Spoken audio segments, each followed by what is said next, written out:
சூடாமணி, ஏம்மா நீ என் கூட பிறந்த தங்கச்சி மாதிரி தானே.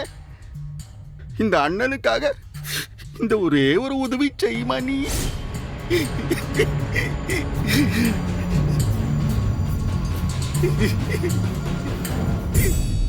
நானா? ஆமாளா. ஏலா பெருசா ஒன்னும் ஆகாதுடா. இந்த கேஸெல்லாம் நான் பாத்துக்கிட்டேன். ஆமா, இந்த அதிகபட்சம் 2 மாசம் தான். 2 மாசம் தாமா. நீ உள்ள இருந்தா அப்புறம் நான் வக்கீல வச்சு எடுத்துட்டு வா உன்னைய. என் பிள்ளைங்க அதுல நானும் பாக்கியமும் பாத்துக்கிட மாட்டோமா? ஏமா 2 குடும்பமும் என்னோட குடும்பம் தானமா. இந்த சண்முகத்தை நல்லா படிக்க வச்ச பெரிய ஆளாக்குவேன் நானு. அவனுக்கு என் புள்ள பரணிய நான் கட்டி வைப்பேன். உன்னோட 3 பொம்பளை பிள்ளைங்களுக்கு நல்ல இடமா பார்த்து நான் கல்யாணம் பண்ணி வைப்பமா நானு. எனக்காக வேண்டாமா நீ? நம்ம அப்பா முருகனுக்காக இந்த கொலையை ஏத்துக்கல நீ.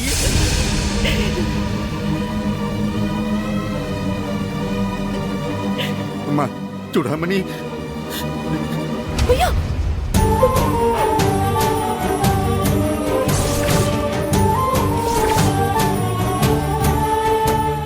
அண்ணே அண்ணன்னு வாய் நிறைய கூப்பிடுவல்ல, அதெல்லாம் பொய்யா சூடாமணி? நீ என்ன அண்ணனா நினைக்கிறது நிஜம் இல்லையா? நிஜம் இல்லையா என்ன அண்ணனா நினைக்கிறது நீயே? பரணிக்கு நீங்க என் மகனை கட்டி வைப்பீங்களா? முருகன் சத்தியமா கட்டி வைப்பேன் சூடாமணி. என் பொண்ணுங்க 3ஐயும் நீங்க கரை சேர்ப்பீங்களா? என் பொண்ணு பரணி மேல சத்தியமா சொல்லுதம்மா, உன் குழந்தைகளை நான் கரை சேர்த்துடுவேன்.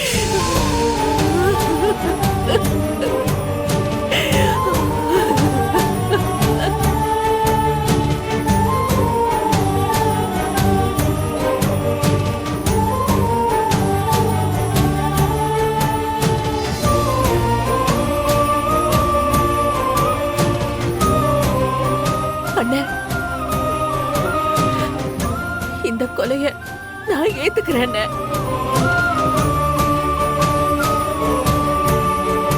கத்தி என்கிட்ட கொடுங்க.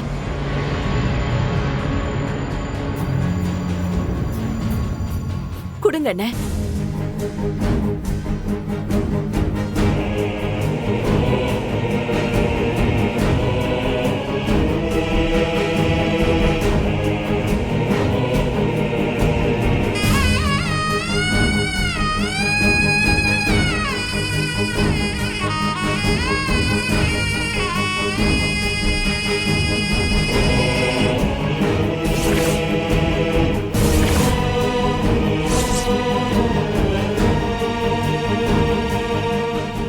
பண்ணிட்டீங்க அத்தை, பெரிய தப்பு பண்ணிட்டீங்க.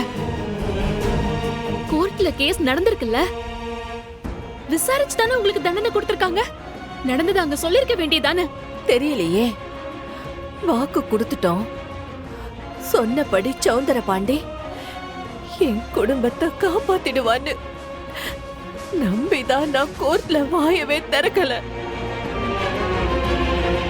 அவங்க கேட்டப்ப நானே தான் கொன்னேன்னு நான் தான் வாக்கு மூலமே கொடுத்தேன்.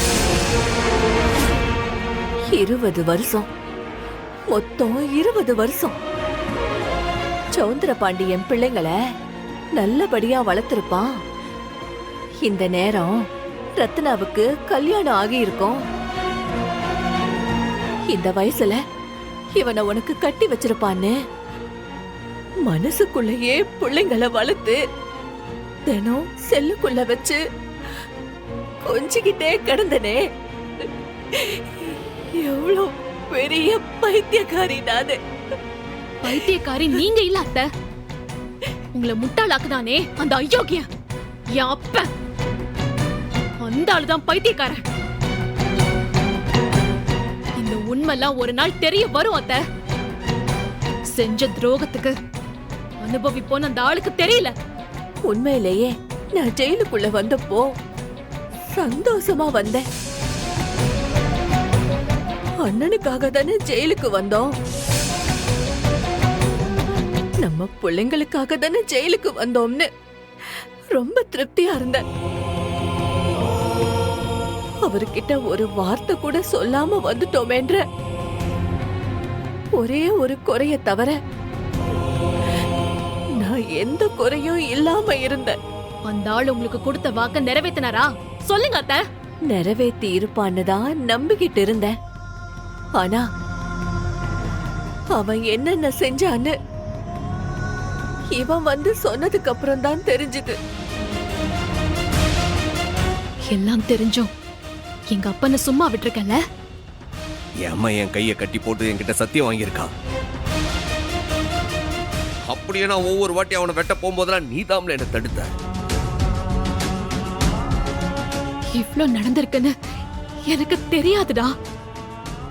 இல்லன்னா நானே கத்தி எடுத்துட்டு போய் அந்த ஆள் கழுத்தை அறுத்து வீசிருப்பேன். என்கிட்ட சொல்லிருக்கலாம்ல. வேணாம்னு நான் தான் சொல்லாதன்னு சொன்னேன். ஒரு நிமிஷத்துல அவன் செத்து போயிட்டானா மொத்த குடும்பமும் அனுபவிச்ச வேதனை அவனுக்கு எப்படி புரியும்? எனக்கு கோவத்தை அடக்க முடியல அத்தை. ச்சே, மனுஷனா அந்த ஆளு. நான் எவன் கூடவோ ஓடி போயிட்டேன்னு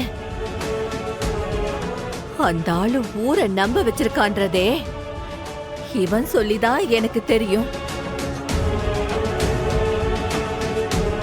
எல்லாம் தப்பா இருக்கு அத்தை. உங்களுக்கு நடந்தது ரொம்ப பெரிய அநியாயம். நான் இந்த கேஸ மறுபடியும் கோர்ட் கையில எடுக்க சொல்லி போராட போறேன் அத்தை. அந்த ஆளு பாக்கி இருக்கிற எல்லா நாளையும் ஜெயில தான் கடக்கணும். எப்படித்தான் முடியும்? இதுக்கு மேல நான் என்ன சொன்னாலும் அது எடுபடுமா? எதுக்குமே சாட்சி இல்ல. இனி எது செஞ்சாலும் அதுக்கு எந்த பலனும் இருக்காது பரணி. ஒருவேளை நான் வாய திறந்தா என் பிள்ளைங்களுக்கெல்லாம் ஆபத்து வரும். இவன் முகத்தை பார்த்ததுக்கு அப்புறம் தான் என் பிள்ளைங்க சிங்க குட்டிங்க எதுக்கும் பயப்படாதுன்னு எனக்கு தெரிய வந்துச்சு. இல்ல அத்தை, அந்த ஆளை விடக்கூடாது. தெரு தெருவா துரத்தி கொல்லணும் அத்தை. இல்லத்தா, திரும்ப சொல்றேன். அவனை கொன்னுட்டா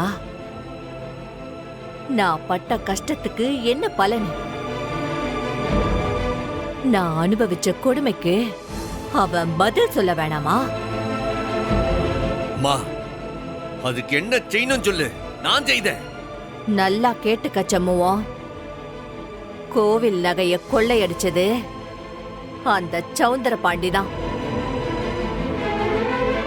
அப்படின்னா அந்த நகையெல்லாம் இன்னும் அவன்கிட்ட தான் இருக்கணும்.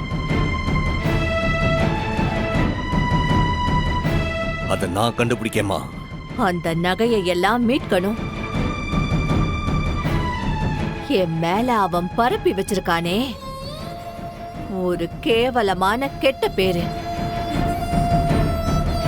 அது பொய்ன்னு ஊரு முன்னாடி நிரூபிக்கணும். அது வரைக்கும் நீ பொறுமையா இருக்கணும் சம்முவோம்.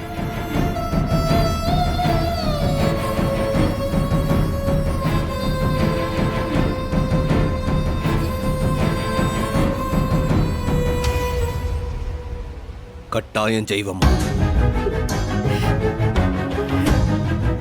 எப்படி என்னோட மானம் மரியாதை அம்பிட்டும் போச்சோ அதெல்லாம் அவனுக்கும் நடக்கணும். அவனோட மானம் மரியாதை அம்பிட்டையும் அழிச்சு அவனை ஜெயிலுக்கு அனுப்பணும். அது என் கண்ணு முன்னாடி நடக்கணும். செஞ்சு காட்டுதம்மா. அதுக்கு முன்னால என் புள்ள ரத்னாவுக்கு கல்யாண ஏற்பாட்ட நீ பண்ணு. அந்த கல்யாணத்துக்கு நான் வரணும். அந்த சௌந்தர பாண்டி கண்ணு முன்னாடி நாங்க நிக்கணும்.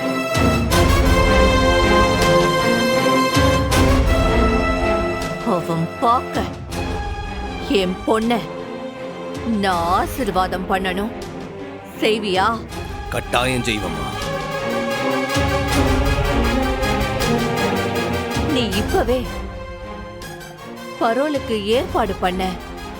ஆரம்பிச்சாதான் கல்யாணத்துக்கு பரோல் கிடைக்கும். அதெல்லாம் ஒரு விஷயமே இல்ல அத்தை. நான் பாத்துக்கிறேன். ஏலே சம்முவோம், அந்த சௌந்தர பாண்டி அசிங்கப்படணும். அதுக்கு அவனோட எல்லா பிராடுத்தனத்தையும் நீதான் வெளியில கொண்டு வரணும். என்னம்மா செய்ய? எப்பாடு பட்டாவது நீ நம்ம கோவிலுக்கு தர்மகத்தாவா ஆகணும்.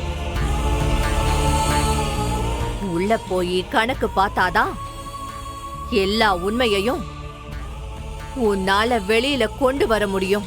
அத்தை, அவ்வளவு நாள் நாம காத்திருக்கணுமா? அந்த ஆளெல்லாம் உயிர் வாழவே தகுதி இல்லாத ஆளு. மக்கா, சொல்லுறத கேளு மக்கா. அவன் சாதாரணப்பட்ட ஆளு இல்ல. தயவு செஞ்சு 2 பேரும் அவசரப்பட்டு என்னத்தையாவது செஞ்சிடாதீங்க. நான் சொல்ல சொல்ல அதே மாதிரி செய்யுங்க. அப்பதான் அவனை அம்புட்டு வேதனையையும் அனுபவிக்க வைக்க முடியும். செய்வீங்களா?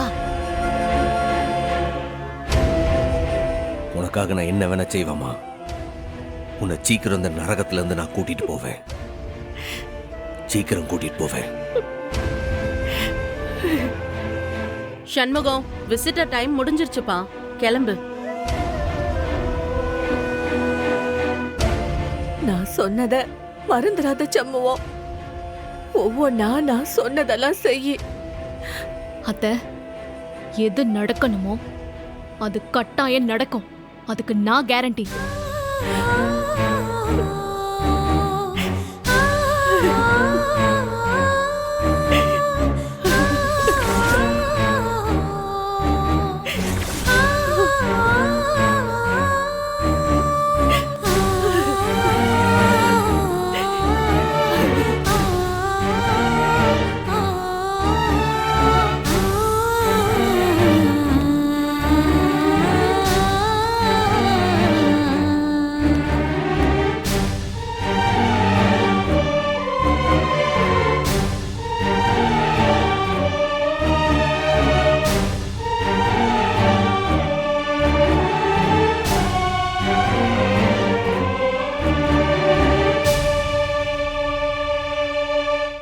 அம்மா பேசுறத கேட்க கேட்க மனசெல்லாம் வழியில துடிக்கல.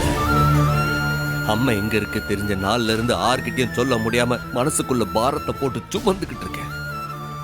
அப்பா கூட தெரியக்கூடாதுன்னு தான் இருந்தேன். ஆனா ஒரு நாள் இந்த மாதிரி தான் அவரும் என்னைய ஃபாலோ பண்ணிட்டு வந்து அம்மைய பார்த்துக்கிட்டாரு. இன்னைக்கு நீயும் பார்த்துக்கிட்ட. இனி தங்கச்சிகளுக்கோ அத்தைக்கோ தெரியாண்டா. இல்லை, இங்கே இரு. நான் போய் அண்ணாச்சி கடையில வண்டி எடுத்துட்டு வந்துடுறேன். என் பொண்ணு பரணி மேல சத்தியமா சொல்றேம்மா, உன் குழந்தைங்களை நான் கரை சேர்த்துடுவேன்.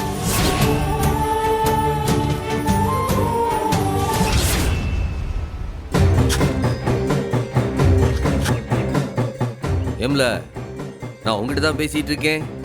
நீ எங்க பார்த்துட்டு இருக்க?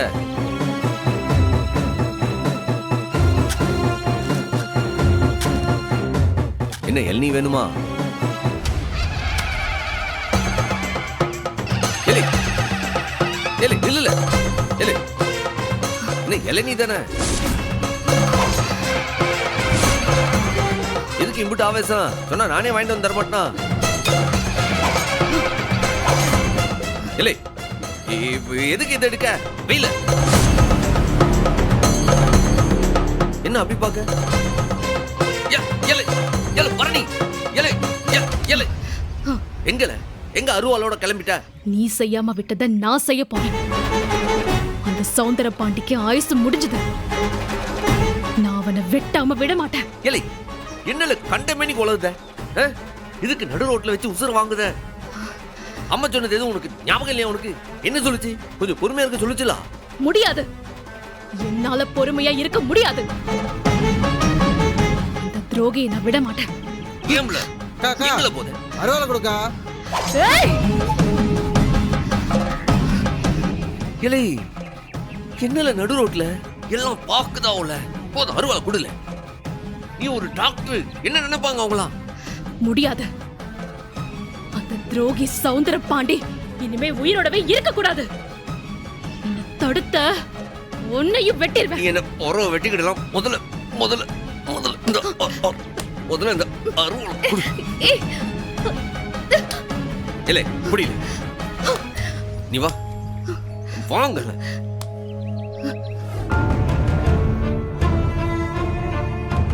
இம்பிட்டு கோராம நடந்திருக்கத்தா.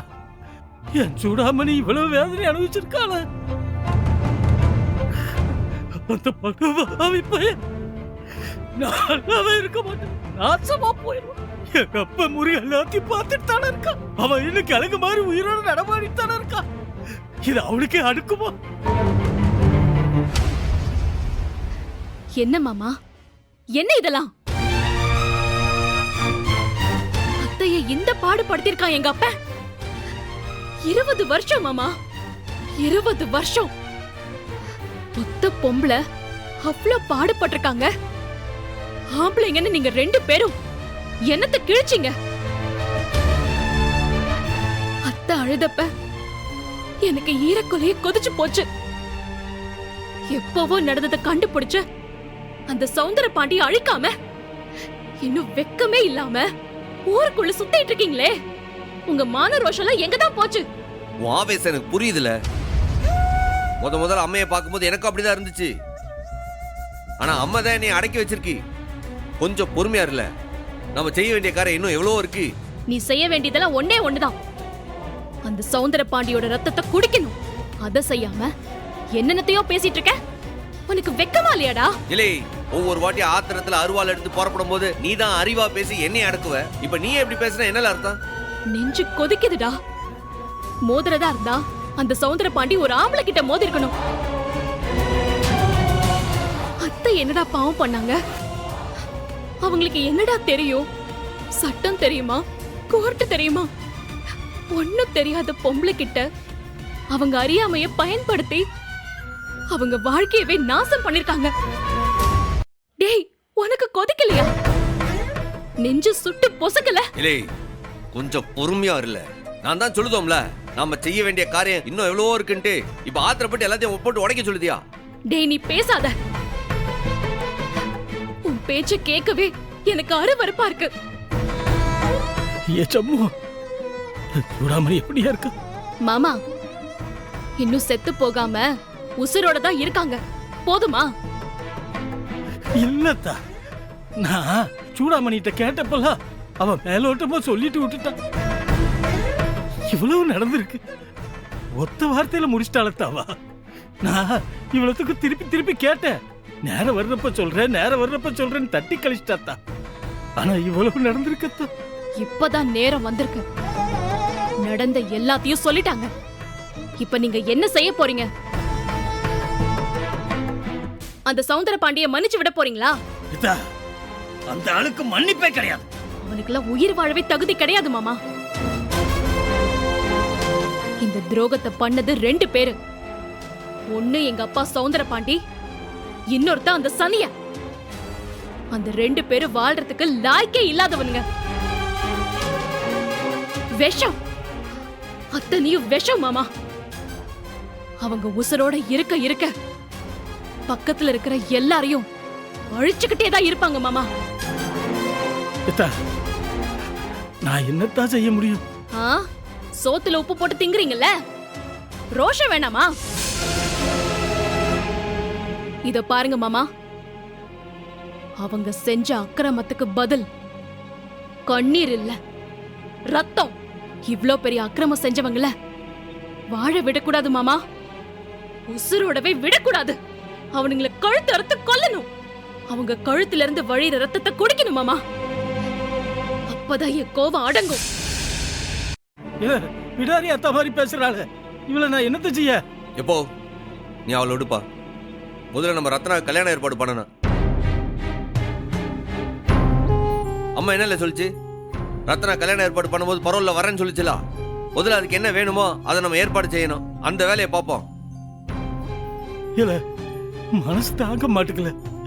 இந்த படுபாவியால தான் நான் ஜெயிலுக்கு போறேன்னு சொன்னா. ஆனா இவ்வளவு நடந்திருக்குன்னு அவ என்கிட்ட சொல்லவே இல்லையல. மாமா மனசு துடிக்குதா, நெஞ்சு பதறுதா மாமா? அப்ப ஒரே வழிதான் இருக்கு. என் கூட வாங்க, 2 பேருமா போய் அந்த சௌந்தர பாண்டியோட கதையை முடிச்சிட்டு வருவோம். சண்முகம் பேச்சு நம்ம கேட்க வேணாம் மாமா. அம்பிட்டு தானே போவத்தா, போய் அந்த படுபாவி குடலை உருவி மாலையா போட்டு வருவோம். வா.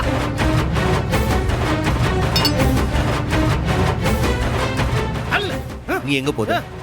எங்க போறேன்னு கேட்க. அவனை குத்தி குடலை உருவிட்டு வரோம். எப்போ அவதான் ஆத்திரத்துல அறிவு கெட்டு போய் பேசிட்டானா? உனக்கு எங்க போச்சு அறிவு? ஏன் அந்த சவுந்தரபாணி கொண்டுட்டா எல்லாம் தீந்துருமா? முடிங்க. ஆமாண்டா, எல்லாமே முடிஞ்சிரும். அதுக்கு மேல இந்த குடும்பம் நிம்மதியா இருக்கலாம். ஏலே பைத்தியக்காரி, பைத்தியக்காரி மாதிரி உளறாதல ஆத்திரத்துல. ஏலே உன் அப்ப என் அம்மா மேல என்னெல்லாம் பழி போட்டு போயிருக்கான், அது எப்பல தொடக்கிறது? டேய் வேணாண்டா, குறுக்க பேச என்ன வெறுப்பேத்தாத. மாமாவை இப்ப தயவு செஞ்சு விடு. உன்னால முடியாதத நாங்க 2 பேரும் முடிச்சிட்டு வரோம். இப்பவே உன் கதை முடிஞ்சுதுடா.